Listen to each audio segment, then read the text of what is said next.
Right, hello everyone. Just thought I'd take a quick minute while I'm with the dog for my daily exercise on my day off. Shop shut today. Just thought I'd do a video on a replica of Nessmuk's ditty bag.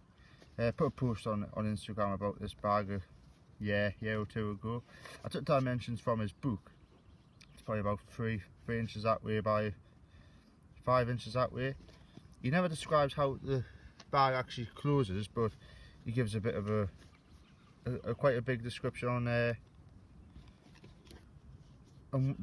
reason why he has it. He carries some very particular things which I've filled in this bag just to give an idea of the sort of things he did carry in his ditty bag.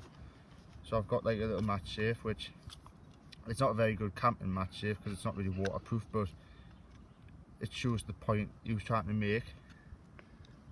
Just got matches in there, an old nickel silver, but it's been brass coated match safe.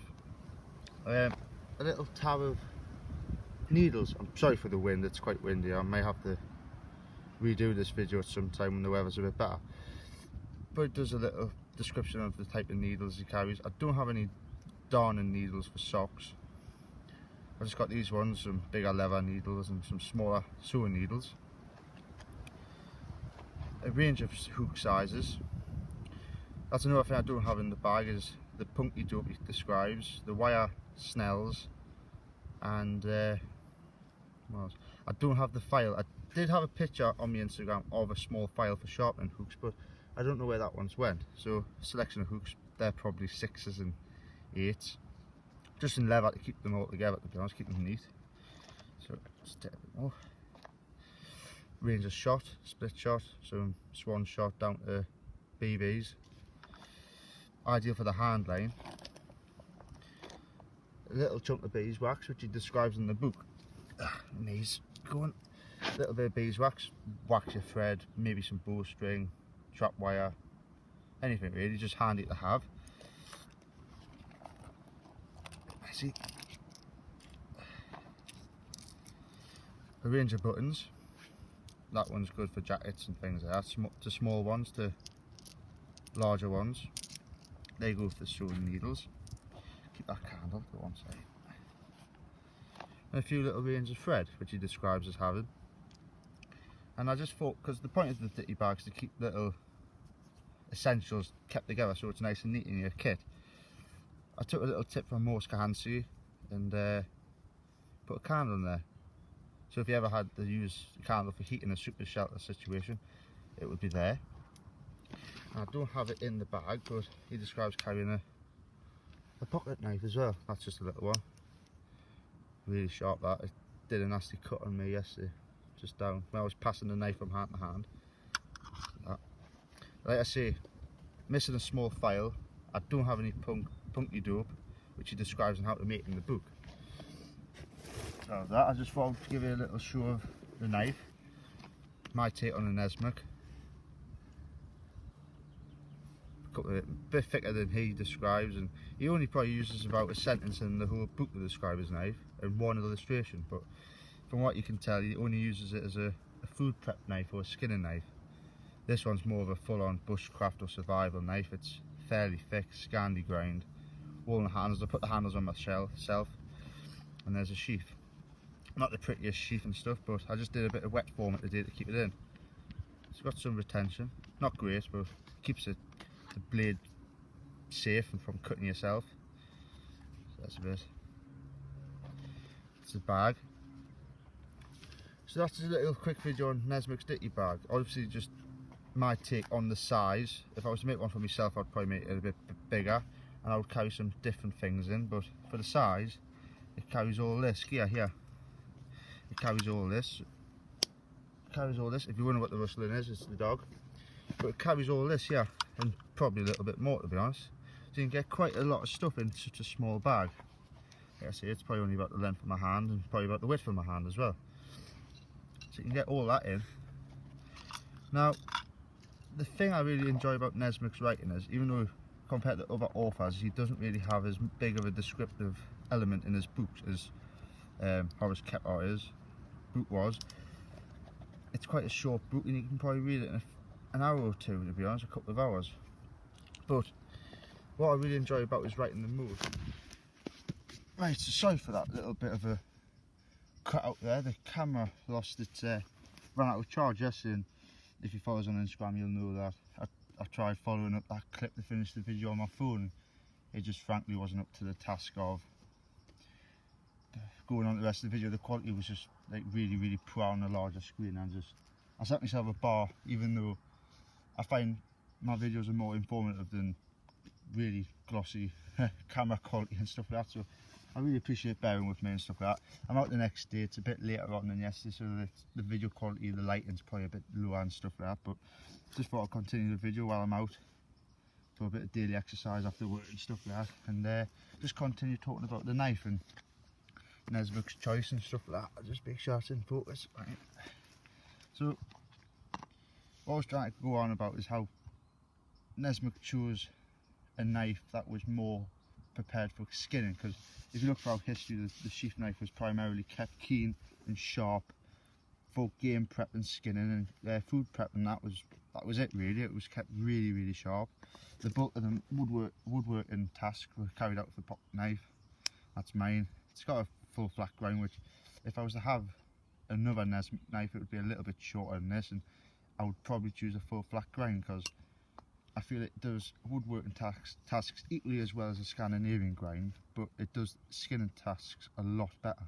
And I'd probably have the knife a little bit thinner than this one, but for what I could afford, and other than going for the Condor, this was really my only other option. It's nice walnut scales, and it's probably got a 5-inch blade, Scandinavian grind, a 3mm, 4mm thick spine.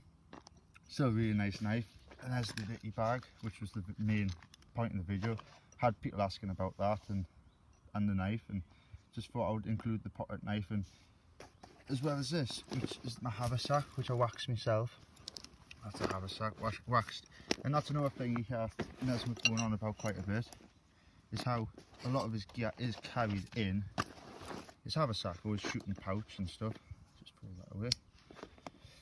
It's carried in the haversack, which if you look throughout history, the mountain men, the long hunters all carried haversacks, and it carried probably the most used equipment.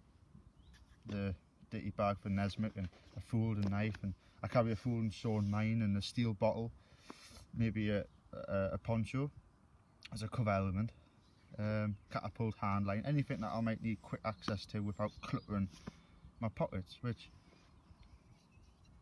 as well as modern bushcrafters having a change of opinion on the place of a sheath knife in their kit, is a lot of people don't carry haversacks anymore. The pocket knife seems to unfortunately been cast aside as the main woodworking tool after the axe, and now it seems the main belt knife is the primary tool after the, probably followed up by the axe or the hatchet. But in my opinion, that is for reserved tasks such as skinning and game prep, food prep, so on. This is your workhorse. This is what carves all your notches for your pot stands and stuff like that. There's one I carved, just little notches like that. The pocket knife is a lot better for that, I feel. The length of the blade, the thinness, it does wood carving tasks such as that a lot better. I feel a Scandi ground knife isn't really suitable for skinning. It's a bit too, it doesn't have as fine of an edge, and it can damage easily if it comes in contact with bone, whereas the full flat grind I feel in my opinion is a lot more versatile edge. Like I say, if I was to have another one of these Nessmuk style knives, I would probably go with a little bit shorter, a little bit thinner, with a full flat grind. Like that. That's just a little quick video. Sorry for it took so long, thank you for bearing with me, but that was a little video primarily on the ditty bag and the knife, but thought I would chuck in Nessmuk's viewpoint on the pocket knife as well as my own, and my opinion on why the haversack is probably more essential than the rucksack, unless you're doing long overnight stays and long-term backpacking trips.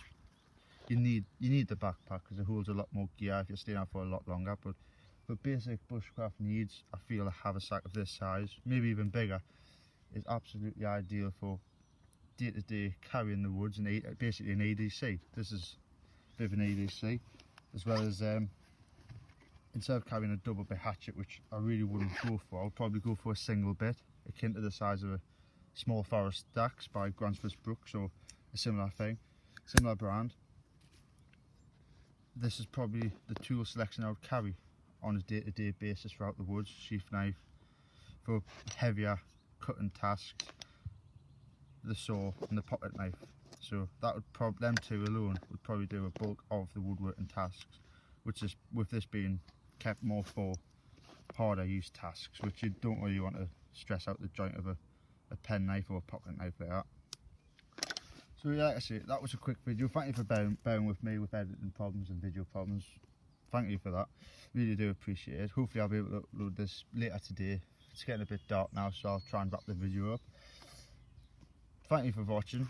Please rate, comment and subscribe, and keep supporting me in creating content which hopefully people find informative in traditional woodcraft and fieldcraft, and shooting and fishing and things like that. Hopefully with the weather being a bit nicer, and hopefully lockdown in the UK lifts a bit easier, so we can start enjoying the outdoors a bit more freely, going fishing, hopefully do some fishing videos and making floats and other traditional crafts.